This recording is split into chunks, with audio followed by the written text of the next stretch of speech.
I stand in my parents' Virginia dining room, the weight of my Columbia Law degree heavy in my left hand. The certificate feels like lead now, not the golden ticket to their approval I'd imagined. My right hand instinctively moves to the small swell beneath my silk dress. 5 months of secret joy and terror wrapped in one. Father's face contorts as his gaze drops to my middle. In 27 years, I've never seen William Ellis look at me with such naked disgust. "You're a disgrace," he says, each word precise as a knife. "Get out." Mother's perfectly manicured nails dig into the back of her dining chair. "You made your bed, Amanda. Sleep in it." Her voice lacks even the pretense of warmth. I swallow hard. This homecoming dinner, meant to celebrate my graduation with honors, has transformed into my exile ceremony in less than 5 minutes. If you'd just let me explain about Ethan, there's nothing to explain.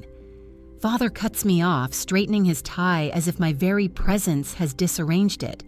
"Do you have any idea what this will do to our standing in town? What people will say?" 2. "We've given you everything," Mother adds, her voice trembling not with emotion but carefully calibrated outrage. "The best schools, opportunities most girls would kill for, and this is how you repay us?" I try again. "Ethan and I are engaged." "The baby?" "Pastor Thompson just asked me to head the Family Values Committee," Father interrupts, color rising in his neck. "Can you imagine if he knew my own daughter was?" He can't even finish the sentence. Mother's eyes dart to the window as if the neighbors might be peering in. "The Gardeners Club meeting is at our house next week. What am I supposed to tell Elizabeth Gardner or Susan Matthews from church?" Their words wash over me, and I realize they haven't asked a single question about the father of my child or how I feel.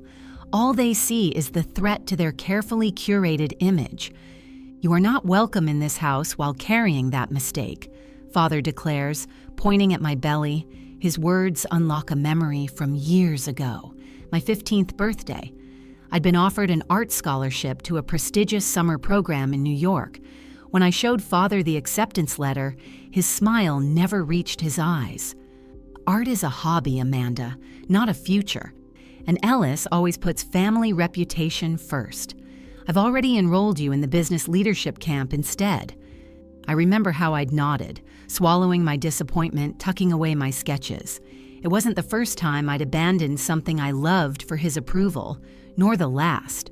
College boyfriends never made it home for holidays. "They aren't quite what we had in mind," I'd explain, never admitting my fear that Father would find them lacking. Even Ethan, Harvard-educated and from a good family, remained my secret for 5 years. Every decision, every achievement measured against William Ellis's impossible yardstick. And still, I never measured up. My hands tremble now, but my voice steadies. "They didn't even ask who the father was," I whisper to myself. If they had, everything might have been different. Father checks his watch, signaling that my time is up. Mother straightens silverware that doesn't need straightening. "I'll get my things," I say quietly. Upstairs, I pack a suitcase with mechanical precision. Through the floorboards, I hear the clink of silverware as my parents continue their dinner without me. 5 minutes to erase 27 years of daughterhood. On the hallway wall, family photos mock me. Ellis family at the country club. Ellis family at Father's firm party. Ellis family at Mother's charity gala. In every picture, perfect poses, perfect clothes, perfect smiles. Not one shows who we really are. I trail my fingers over a photo from my law school acceptance. Father's hand on my shoulder looks proud to strangers, but I remember how his fingers dug in, whispering, "Don't waste this opportunity like you almost did with that art nonsense." Downstairs, Mother doesn't look up from her roast chicken. Father's newspaper creates a barrier between us. I place my framed law degree on the dining table, the last offering to their altar of appearances. "Goodbye," I say, though I might as well be speaking to the walls. As I step onto the porch, the door closes firmly behind me. No dramatic slam, just a quiet click of exclusion. I press my hand to my belly, feeling a flutter beneath my palm. "It's just us now," I whisper, fishing my phone from my purse to call Ethan. For the first time in my life, I've disappointed my parents in a way that can't be fixed with achievements or apologies. And strangely, beneath the hurt, something else stirs. Relief, as if I've been holding my breath for 27 years and can finally exhale. Later that night, the hotel bed feels like sandpaper against my skin as I cradle my phone, tears blurring Ethan's name on the screen. My fingers tremble as I press call, each ring echoing my heartbeat. Amanda? What happened? Ethan's voice wraps around me like a blanket. They threw me out, I whisper, the words still unreal. They didn't even ask who the father was, didn't ask anything about you. I'm coming to get you, right now. No, I just need... My phone buzzes with a notification. Hold on. I switch to speaker and open the Facebook app. Mother's post appears at the top of my feed. Please keep our Amanda in your prayers. Sometimes the brightest minds struggle with the heaviest burdens. We're devastated by her breakdown, but trust God's plan for healing. The room spins. Ethan, they're telling everyone I had a breakdown. Before he can respond, my phone vibrates again. Aunt Martha's voicemail plays. Amanda, honey, your parents are devastated by your choices. They've loved you so completely. How could you hurt them this way? Pastor Thompson is already planning your intervention. Call them, sweetie. Make this right. I sink to the floor, phone clutched to my chest. They're rewriting everything. I tell Ethan, my voice hollow, creating their own version where I'm mentally unstable instead of pregnant and engaged. There's more, he says, his voice tight. Dad just got a call from a friend at Wellington and Pierce.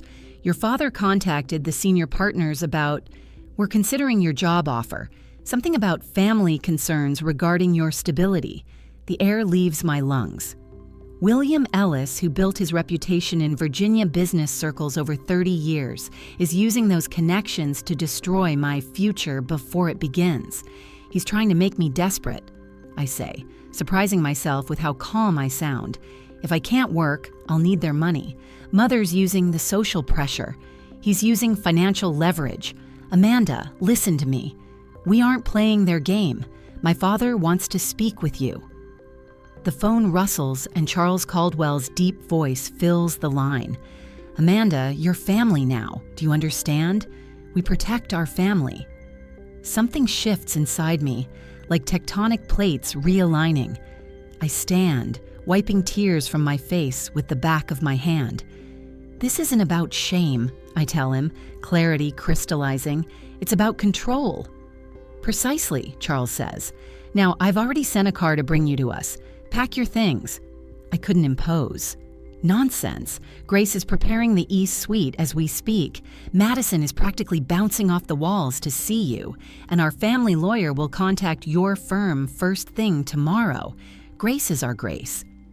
I hang up and call Ethan back, mind racing through options, weighing outcomes like the lawyer I've trained to become.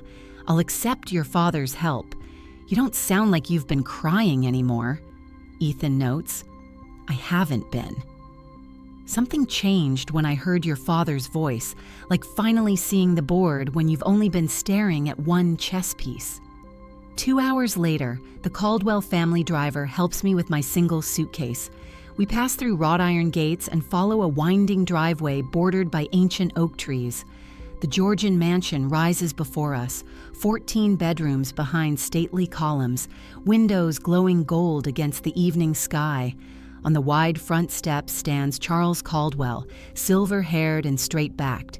He opens my door himself, bypassing the driver.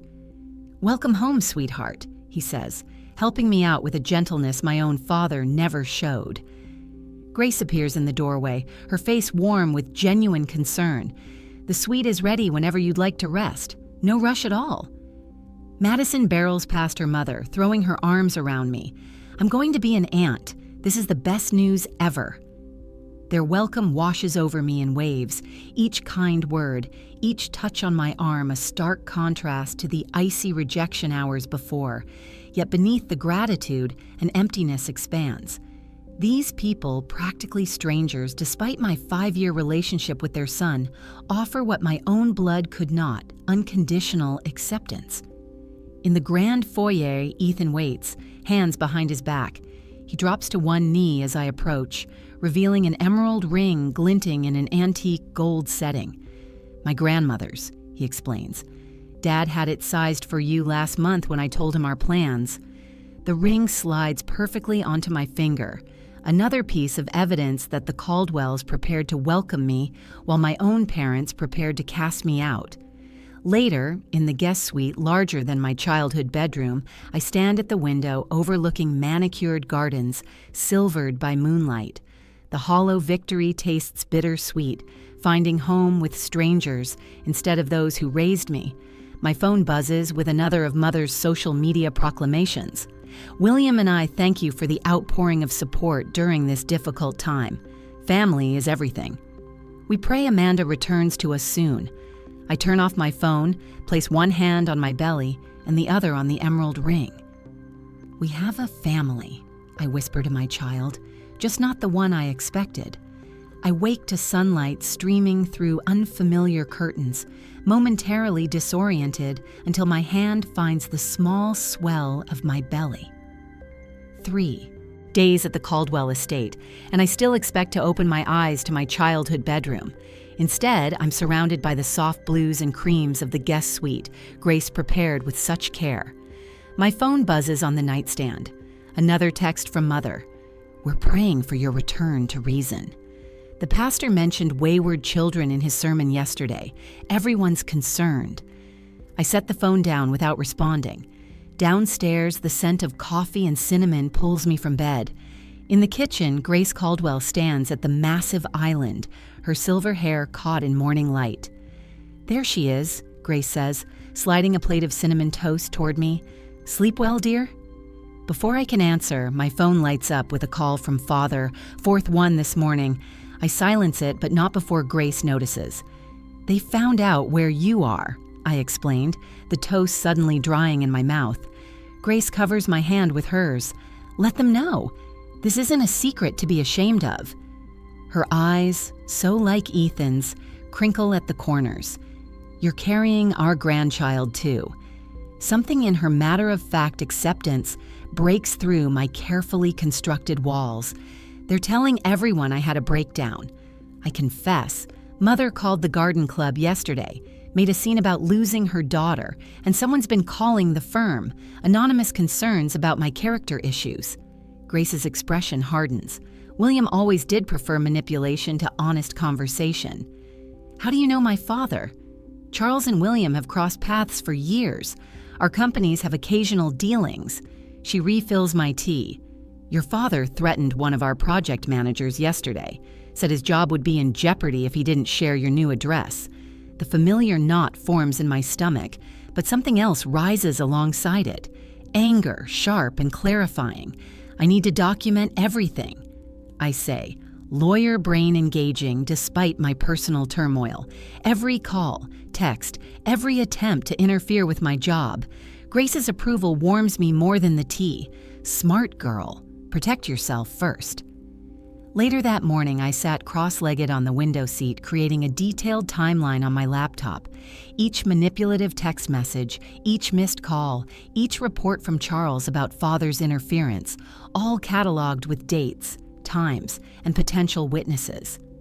5 years of law school find purpose beyond making William Ellis proud. Charles finds me there, still working, when he returns from the office early. Amanda, he says, knocking softly on the doorframe. We have company. The hollow feeling in my stomach tells me who it is before he says another word.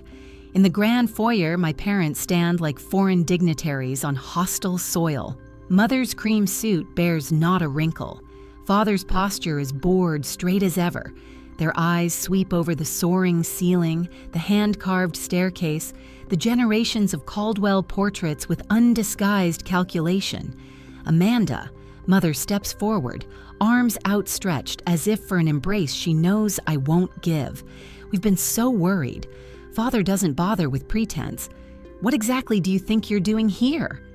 His voice carries the same authoritative tone that once sent me scrambling to earn his approval. William, Charles Caldwell's voice lacks Father's sharp edge, but carries a quiet authority that makes everyone turn. Elizabeth, I wasn't aware we'd scheduled a meeting today. Father's jaw tightens. This is a family matter, Charles. Indeed it is, Charles replies, moving to stand beside me. Grace appears at my other side, her shoulder touching mine, which is precisely why we're involved. You've turned our daughter against us, Mother accuses, her voice pitched perfectly to convey maternal concern. I find my voice steady and clear. You rejected me. They welcomed me. Father's eyes narrow. This rebellious phase has gone on long enough. You're coming home where we can discuss this situation privately. There's nothing to discuss, I say. You made your position clear when you threw me out. We were shocked. Mother counters, eyes darting to Charles and Grace as if they're the real audience. You can't expect parents to absorb such news without reaction. Grace, you didn't even ask who the father was, I point out. 5 months pregnant, and you never once asked about the baby's father. A flicker of uncertainty crosses Mother's face, but Father plows ahead. And now we find you've entangled yourself with the Caldwells. How convenient. Charles steps forward. Amanda is under our protection now, William. As our future daughter-in-law and the mother of our grandchild, she has our full support. Father's confidence wavers for the first time. Future daughter-in-law? Yes, Ethan says, appearing in the doorway. He crosses to me, his hand finding mine. We're getting married, something I would have told you had you given Amanda the chance to explain. Mother's perfect facade cracks slightly. Ethan Caldwell? But you never mentioned. Would it have mattered? I ask. Would, knowing the father is Caldwell, have changed your reaction? The telling silence that follows answers my question more clearly than words ever could. Father recovers quickly, shifting tactics. Charles, we should discuss this reasonably. Our companies have mutual interests that could be affected by this situation. Charles's smile never reaches his eyes. Your employment relationships with Caldwell Energy remain secure, William. Your interference in my family, however, is not welcome. I watch Father's confident mask slip further, revealing the calculation beneath. For the first time, I see him clearly. Not as the infallible patriarch whose approval I've spent 27 years chasing, but as a man whose power exists only when others grant it to him. Mother senses the shift, too. Her eyes darted between Charles and Father, suddenly unsure which man holds the stronger position in this room. Perhaps we've approached this incorrectly, she offers, softening her tone. We only want what's best for Amanda. No, I say quietly. You want what's best for your reputation. I place a protective hand over my belly. I'm building a real family now. The evening after they leave, Madison organizes an impromptu engagement celebration in the Caldwell garden. Fairy lights twinkle in the old oak trees, and the summer air smells of jasmine and possibility. First day of the rest of your life, Madison whispers, adjusting the simple floral crown she insisted I wear. Grace presents me with a stack of maternity clothes we'd purchased that morning, my first tangible acceptance of this new life growing inside me. Charles assures me my position at the firm remains secure, legal colleagues unswayed by anonymous whispers. Later, I added today's confrontation to my documentation file. Every message, every threat, every manipulation, all preserved in the cloud where they can't be erased. Ethan watches from the doorway. The wedding planner called, he says. Small ceremony, just as you wanted. I nod, saving the file. The sooner the better. 3 days later, a soft knock at the door interrupts us. Charles appears, his expression grave. Pastor Thompson is in the living room, he says, with your parents. My stomach tightens. An intervention? Charles nods. They're requesting you join them. Grace appears behind him, her finger hovering near the security button by the door. Say the word, and I'll have them removed. But something has shifted inside me. The documentation, The Caldwells' unwavering support, the clarity that comes from seeing my parents' manipulation laid bare, it all crystallizes into a new kind of strength. "No," I say, rising, "I'll speak with them." As we descend the stairs, I feel Ethan's steady presence behind me. Weeks ago, I would have crumbled under the weight of my parents' disapproval. Now, each step feels like reclaiming ground. Pastor Thompson rises when I enter, his expression uncomfortable. My parents flank him like bookends. Mother's eyes are red-rimmed, a performance I now recognize for what it is. Father looks not at me, but at Charles, still searching for leverage. I take a deep breath, my hand finding Ethan's. "It's time they heard my truth," I whisper, and step forward to face the past so I can claim my future. I rise from the antique sofa in the Caldwell living room, where Pastor Thompson sits uncomfortably between my parents. My hands don't tremble anymore. 5 days at the Caldwell estate have replaced my uncertainty with clarity as sharp as a scalpel. "Pastor Thompson," I say, addressing him directly rather than acknowledging my parents, "I appreciate your concern, but I need to correct several misrepresentations. My voice carries the precision I've practiced in courtrooms. My parents rejected me without even knowing I'm engaged to Ethan Caldwell." His eyes widened, darting between my face and my father's reddening one. The shock is genuine, the first honest reaction I've seen since they arrived. Furthermore, I continue, I'm carrying a child conceived in a committed 5-year relationship, not through some reckless encounter as you've been led to believe. Behind me, Grace and Charles stand in silent support. I feel their presence like a shield at my back. What my parents have orchestrated is textbook emotional manipulation, I say, unfolding a notepad where I've documented every call, text, and social media post. They've contacted my law firm to question my character. They've told extended family I had a breakdown. They've orchestrated what you believe is a loving intervention, when in reality, it's an attempt to salvage their reputation at my expense. Father lurches forward in his seat. "We just wanted what's best for you, Amanda. Can't you see that?" Mother reaches for the pastor's arm, tears materializing on cue. "We needed time to process everything. You sprung this on us so suddenly." I watch Pastor Thompson's face as he absorbs the conflicting narratives.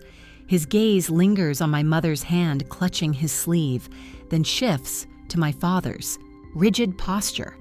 "If you wanted what was best," I responded evenly, "you wouldn't have thrown me out without asking a single question about the father of my child or my plans."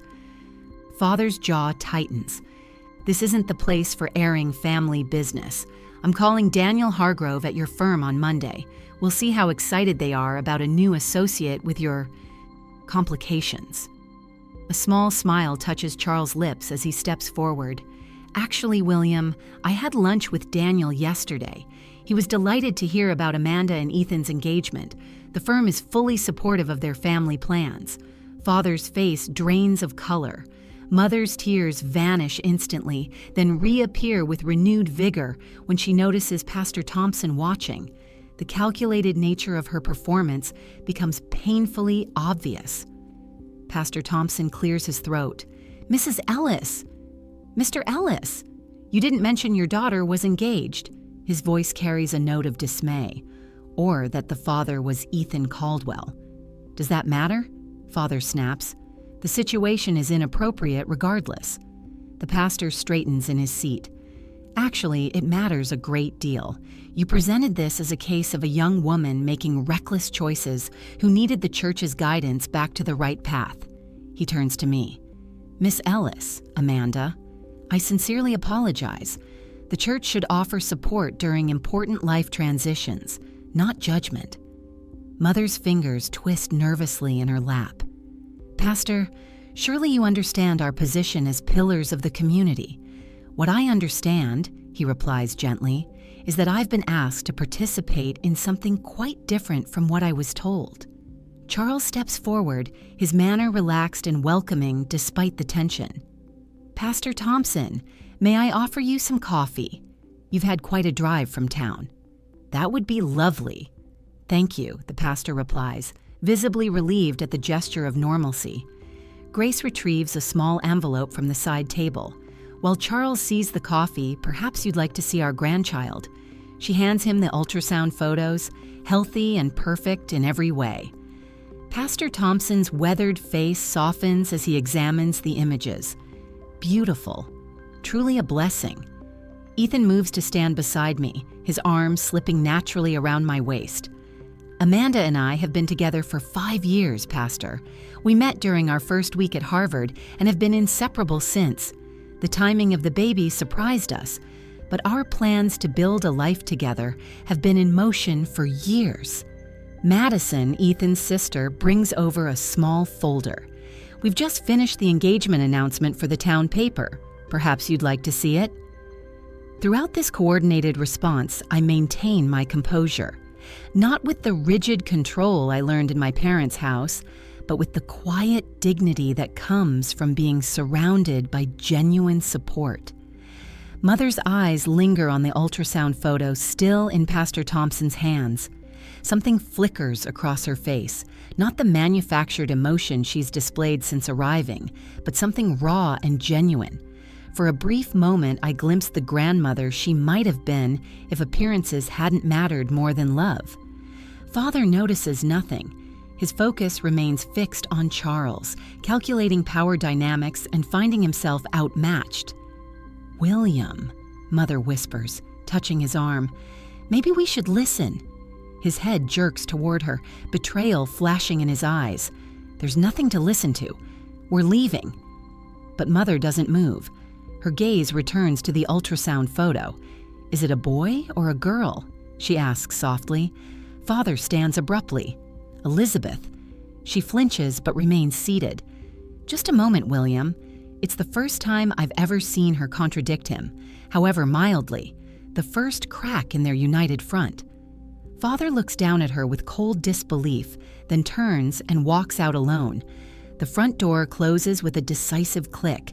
Mother sits motionless, caught between the husband she's always followed and the grandchild she clearly wants to know.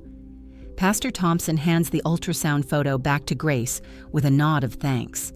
"Perhaps," he says gently, "this is a time for building bridges rather than walls." I watch my mother's face as she realizes the narrative she and Father crafted has crumbled. Their version of events no longer controls the story. The community they so desperately wanted to impress will soon know the truth, not through angry accusations, but through a simple engagement announcement and the quiet dignity with which the Caldwells have handled this ambush. "The baby is a girl," I tell her, my voice neither warm nor cold, simply factual, an offering she can accept or reject. Mother looks up, uncertainty replacing her usual calculated poise. For the first time in my life, I see her without knowing exactly what she'll do next, and for the first time, it's not my problem to fix. I stare at the formal letter in my hands, William Ellis's law firm letterhead bold across the top. The demand for a family meeting before my wedding makes my stomach clench. 5 weeks ago, I stood in their dining room as they cast me out. Now they want to negotiate terms. Your father's lawyer called again.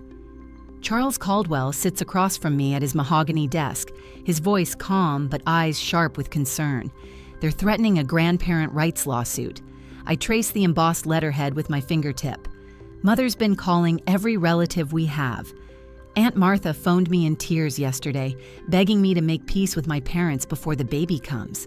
And now half the family is texting you. Ethan adds from his position by the window, sunlight catching the anger in his eyes. All with the same message. Grace enters with a tray of tea, setting it down with quiet efficiency. Her presence studies me, so different from Elizabeth's calculating displays of motherhood. They've requested mediation. Charles' mouth tightens around the word. Before the wedding, I take the cup Grace offers, inhaling the calming scent of chamomile. 2 days until I marry Ethan in the Caldwell garden. 2 days until I officially join this family that chose me when my own did not. They're desperate, Grace says, her hand warm on my shoulder. They've lost control of the narrative since Pastor Thompson saw them for what they are. I think of the letter's threats to contest the ceremony, the thinly veiled accusations that the Caldwells had stolen me from my rightful family. William's lawyer even contacted my new colleagues, suggesting I might be emotionally unstable during my pregnancy. A small part of me whispers that making peace would be easier, for the baby's sake, for simplicity. The ghost of the daughter I once was still craves their approval, but as I look around at the Caldwells' Charles' protective steadiness, Grace's unconditional warmth, Ethan's unwavering support, clarity washes over me like a wave. Boundaries aren't punishment, I say slowly, setting down my cup. They're protection. There, Charles nods, a small smile playing at his lips. What if we invite them here, on our terms? A dinner, Grace suggests. We'll host. The home advantage will be ours. I straighten, my legal mind already mapping the strategy. I'll prepare statements they can't refute, facts, not emotions. And we'll still hold the wedding 2 days later, Ethan says, moving to stand behind my chair, regardless of what happens. My hand finds his, drawing strength from his touch. Let's do it. That evening, Grace sends a formal dinner invitation to my parents. The response comes within an hour they'll attend. Their eagerness only confirms their desperation. When they arrive the next evening, I watch from the library window as Charles greets them at the door. My father's Bentley looks small in the circular driveway of the Caldwell estate. Mother wears her church luncheon outfit, cream silk with pearl buttons. Father's suit is pressed to military precision. They look powerful until they step inside. The 14-foot ceilings and old money elegance of the Caldwell home dwarf their carefully constructed status symbols. Their expressions flash with poorly concealed discomfort. Charles leads them to the dining room with impeccable professionalism, making small talk about the unseasonably warm weather. Grace welcomes them with a warmth that neutralizes their initial tension, though I catch the calculation behind Mother's returning smile. I entered last, Ethan at my side. The baby bump is more pronounced now, impossible to ignore beneath my navy dress. Father's eyes slide away from it. Mother lingers a moment too long. William, Elizabeth. I greet them with careful neutrality. Thank you for coming. We take our seats, Grace's finest china gleaming under chandelier light. The first course arrives, carried by staff who've served the Caldwells for decades. The contrast to our family dinners, Mother insisting on serving herself to show her domestic skills, is stark. As the soup bowls are cleared, I place my napkin beside my plate and meet my father's eyes directly. I've prepared a statement about our family values. I begin, my voice steady. But first, I have a question. Father shifts in his seat, already uncomfortable with my control of the conversation. When exactly did you decide to reject me from our home? I ask. Before or after you found out who the father was? The color drains from Father's face. His stunned silence reveals everything. I don't know what you mean, Mother stammers, but the excuse falls flat. When Amanda told you she was engaged to Ethan Caldwell? Charles says, calmly. You never bothered to ask. You saw only a pregnant, unmarried daughter, a threat to your reputation, not the fact that she was building a life with someone from one of Virginia's oldest families. Father's jaw tightens. That's not... It's exactly what happened, Grace interrupts, her voice gentle but unyielding. You rejected your daughter and my grandchild without knowing a single fact beyond what might embarrass you at church. We were shocked. Mother tries again. We needed time. Time to spread rumors about my mental health? I ask. Time to contact my law firm? Or time to have Pastor Thompson ambush me? Father's fingers drum against the tablecloth. This isn't over, he says, the familiar threat in his voice. We have rights. Your employment at Caldwell Energy remains secure, Charles replies, measured and precise, as long as you stay out of Amanda's life. Mother's eyes fill with tears I've learned not to trust. We have grandparent rights, she whispers. The courts. I interrupt. My legal education a weapon now, require established relationship patterns to grant visitation. Your rejection and subsequent actions are documented. Every call, every text, every manipulation. I lean forward. I may be your daughter, but I'm also a Columbia-educated attorney. Don't threaten me with a law you don't understand. Their faces crumple not from remorse, but from the realization that their weapons have been stripped away. This dinner is over, Charles says, standing. I'll walk you out. As Charles leads them to the door, I watch Father's pale face and rigid shoulders. Mother glances back once, tears streaming now. For the first time, they might be genuine. I feel no sadness, only the clean wound of closure. The Caldwells surround me as the door closes. Grace's arm around my waist, Ethan's hand in mine. The family I chose, the family that chose me. They showed me exactly what kind of parent I'll never be. I say softly, one hand resting on my belly. In 2 days, I'll marry Ethan in the garden behind us, and in 4 months, we'll welcome our daughter into a home built on love instead of appearances. Some boundaries aren't meant to be crossed. Some endings make room for better beginnings. 4 months later, I stand in the Caldwell dining room, sunlight streaming through floor-to-ceiling windows.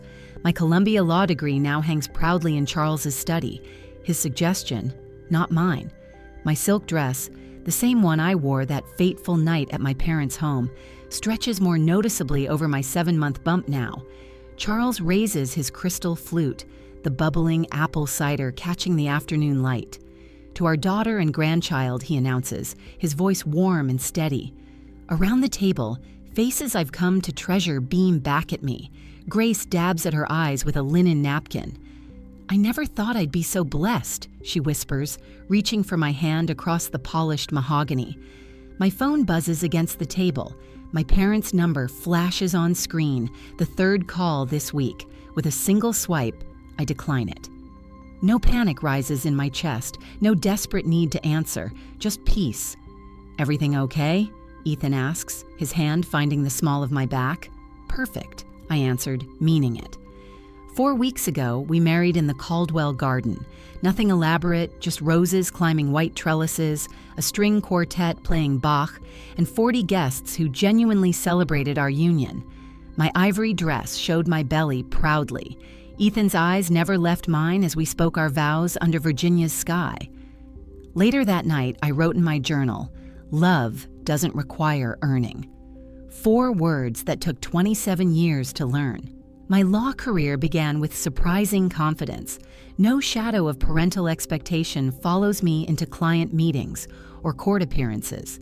Instead, I carry the steady assurance that comes from building a family based on mutual respect rather than obligation. The nursery takes shape under Grace's gentle guidance, buttery yellow walls that catch the morning light, a rocking chair by the window. She never pushes, never presumes, just offers her thoughts. As suggestions, I'm free to accept or decline. My mother would have rearranged everything without asking, I told Doctor. Winters during therapy last week. Our monthly sessions have become a refuge where family trauma transforms into understanding. And how does Grace's approach make you feel? She asked. Like I matter, I answered simply. The baby shower brought unexpected tears. Seeing Madeline from the firm, my college roommate Sarah, Ethan's sister Madison all gathering around me, chosen family replacing toxic connections. Yesterday, a junior associate peeked into my office, her hands twisting nervously. My father wants me to switch to corporate law, she confessed. He says family law isn't prestigious enough. I gestured to the chair across from my desk. Family is who stands beside you when it's hardest, I told her, sharing my story not as a victim, but as a survivor. Her eyes widened with recognition. Now, standing on the Caldwell estate porch at sunset, I watch Ethan cradle our sleeping daughter. Born 3 days ago, Lily Grace Caldwell entered the world with a powerful cry and 10 perfect fingers that wrapped instantly around my heart. There's a letter, Ethan says quietly, nodding toward the side table. My mother's handwriting crosses the cream envelope.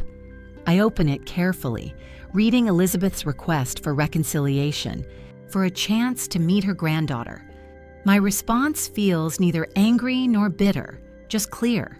When you're ready to meet your granddaughter as she is, not as a continuation of our family name, not as a secret to be hidden, but as the beautiful gift she is, we'll be here. The Virginia countryside stretches before us, hills rolling toward the horizon as the sun paints everything in amber and gold. Through the window behind us, I glimpse Charles and Grace watching, their faces full of quiet joy. "They showed me what family isn't," I whisper to Ethan. "The Caldwells showed me what a family should be. Blood doesn't make family, love does." He kisses my forehead, our daughter sleeping peacefully between us. "Love without conditions," he adds. I nod, finally understanding what I could never earn but was always worthy of receiving.